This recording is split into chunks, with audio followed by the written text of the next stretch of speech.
Pour la 10e journée consécutive, des manifestants sont descendus dans les rues de ville du Myanmar, défiant une présence militaire accrue. Dans la ville principale de Yangon, ils ont encerclé le siège du parti NLD d'Aung San Suu Kyi, exigeant sa libération. Le personnel à l'intérieur a montré son soutien. La détention d'Aung San Suu Kyi a expiré lundi, mais ses avocats ont déclaré qu'elle était détenue 2 jours supplémentaires et qu'elle comparaîtrait devant un tribunal de la capitale Nay Pyi Taw via liaison vidéo mercredi.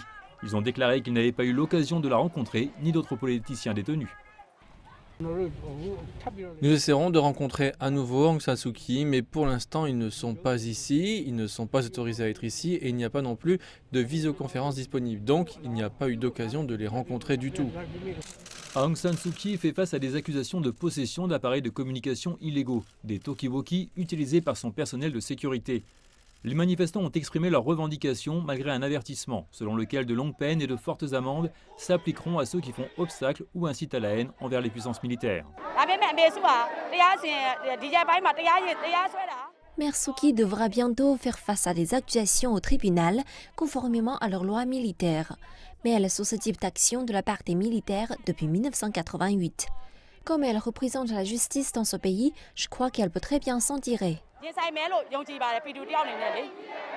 La police a déployé des canons à eau et des armes à feu pour disperser les foules, comme lors de cette manifestation dimanche à Mae Al-Kina, la capitale du nord de l'état de Kachin. On ne sait pas si des balles réelles ou des balles en caoutchouc ont été utilisées. Cependant, jusqu'à présent, les services de sécurité n'ont pas lancé de répression violente lors des troubles passés. Les tensions montaient depuis que la NLD avait remporté à une écrasante majorité les élections générales de novembre. Sans preuve, l'armée a allégué une fraude électorale et exigé une rediffusion.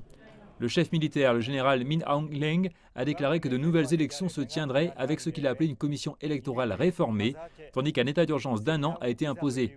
Les manifestations dans les rues semblent toutefois devoir se poursuivre.